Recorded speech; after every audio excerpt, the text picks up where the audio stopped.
നമസ്കാരം. കേരള രാഷ്ട്രീയത്തിൽ തകർന്നടിഞ്ഞ എ ഗ്രൂപ്പിനെ ഉയർത്തെഴുന്നേൽപ്പിക്കാൻ ഐ ഗ്രൂപ്പിൽ നിന്നും മന്ത്രി കെ മുരളീധരൻ എത്തുമോ? ഉമ്മൻചാണ്ടിയുടെ വീട്ടിൽ ചാണ്ടി ഉമ്മനും മന്ത്രി ടി സിദ്ദിഖിനും മറിയാമ്മ ഉമ്മനുമൊപ്പം ഓണസദ്യ കഴിക്കുന്ന കെ മുരളീധരന്റെ ചിത്രമാണ് ഇപ്പോൾ ആ ചോദ്യം ഉയർത്തുന്നത്. എ ഗ്രൂപ്പ് നേതാക്കളായ ടി സിദ്ദിഖിനും ചാണ്ടിയും ഉമ്മനും ഒരുമിച്ച് ഈ സദ്യയിലുള്ളത് കെ മുരളീധരൻ മാത്രമാണ്. സാധാരണ ധരിക്കുന്ന വെള്ള ഖാദി ഒഴിവാക്കി പെട്ടെന്ന് ശ്രദ്ധിക്കുന്ന ഒരു കളർ ഷർട്ട് ധരിച്ചാണ് മുരളീധരൻ ഉമ്മൻചാണ്ടിയുടെ വീട്ടിൽ എത്തിയതും. ഈ ഫോട്ടോ പുറത്തു വന്നതോടെ ഗ്രൂപ്പ് സമവാക്യങ്ങൾ മാറുമോ എന്ന ചർച്ചയും കോൺഗ്രസ് നേതാക്കൾക്കിടയിൽ ശക്തമായിട്ടുണ്ട്. എ ഗ്രൂപ്പിനോടും ഉമ്മൻചാണ്ടിയോടും ഇടഞ്ഞാണ് ലീഡർ കെ കരുണാകരനും മുരളീധരനും പുറത്തുപോയി മുൻപ് DIC ഉണ്ടാക്കിയത്.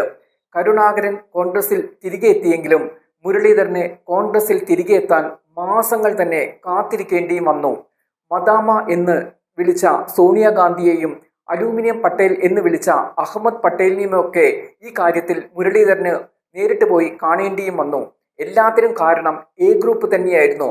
പക്ഷേ ഉമ്മൻചാണ്ടിയുടെ മരണശേഷം എ ഗ്രൂപ്പിന്റെ പ്രസക്തിയും പ്രാധാന്യവും ഒക്കെ ഇല്ലാതായി. 2 തവണ പുതുപ്പള്ളിയിൽ നിന്നും റെക്കോർഡ് ഭൂരിപക്ഷത്തോടെ ജയിച്ച് ചാണ്ടി ഉമ്മന് ഇക്കുറി UDF അധികാരത്തിൽ വന്നിട്ട് പോലും മന്ത്രി പദവി ലഭിച്ചില്ല എന്നത് എ ഗ്രൂപ്പിന്റെ തകർച്ചയുടെ ചിത്രമാണ് വെളിയിൽ കൊണ്ടുവന്നത്. വളരെ വൈകാരികമായി പ്രതികരിച്ച ചാണ്ടി ഉമ്മന്റെ ദൃശ്യങ്ങൾ ഈ സമയത്ത് വൈറലുമായിരുന്നു. ഐ ഗ്രൂപ്പും പലതായി പിരിഞ്ഞ് ശോഷിച്ചു പോയി. എ ഗ്രൂപ്പിന്റെയും ഐ ഗ്രൂപ്പിന്റെയും സ്ഥാനത്ത് ഇപ്പോൾ KC ഗ്രൂപ്പും സതീശൻ ഗ്രൂപ്പുമാണ് കോൺഗ്രസിൽ കാര്യങ്ങൾ നിയന്ത്രിക്കുന്നത്. ഈ ഘട്ടത്തിൽ തന്നെയാണ് കെ മുരളീധരൻ ഉമ്മൻചാണ്ടിയുടെ വീട്ടിൽ കളർ ഷർട്ടുമൊക്കെ ധരിച്ച് ഓണസദ്യയിൽ പങ്കാളിയാവുന്നത്. രാഷ്ട്രീയത്തിൽ സ്ഥിരം ശത്രുക്കളും മിത്രങ്ങളും ഒന്നുമില്ല എന്നതിനും ഈ ഓണസദ്യ അടിവരയിടുകയാണ്. ചാണ്ടി ഉമ്മനും കോൺഗ്രസിൽ പ്രത്യേകിച്ച് റോളൊന്നുമില്ലാത്ത അവസ്ഥയാണ്. ഉമ്മൻചാണ്ടി രോഗക്കിടക്കയിലായപ്പോൾ രാഹുൽ ഗാന്ധിയുടെ ഭാരത് ജോഡോ യാത്രയിൽ പങ്കാളിയായിരുന്നു ചാണ്ടി ഉമ്മൻ. എത്രയോ ദിവസം അദ്ദേഹം രാഹുൽ ഗാന്ധിയുടെ ഭാരത് ജോഡോ യാത്രയിൽ കാൽനടയായി തന്നെ രാഹുൽ ഗാന്ധിക്കൊപ്പം നടന്നു. എന്നിട്ടും UDF എത്തിയപ്പോൾ ചാണ്ടി ഉമ്മന് മന്ത്രിയാകാൻ കഴിഞ്ഞില്ല. ഇതിലൊക്കെ കടുത്ത അമർഷം ചാണ്ടി ഉമ്മനിൽ നിലനിൽക്കുന്നുമുണ്ട്.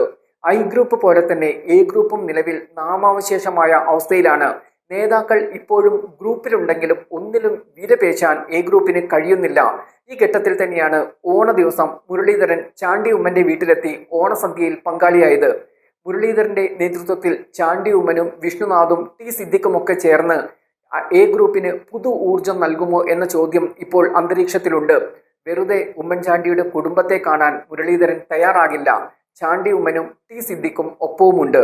കോൺഗ്രസ് രാഷ്ട്രീയം എപ്പോഴും പ്രവചനാതീതമാണ്. അതുകൊണ്ട് തന്നെ വരും നാളുകൾ ഇതിനുള്ള മറുപടി നൽകിയേക്കും.